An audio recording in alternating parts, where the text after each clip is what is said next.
சுடலமாட சாமி கிட்ட சுடமெத்தி வேண்டி கிட்ட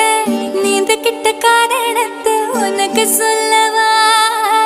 கூறப்பட்டு வாங்கி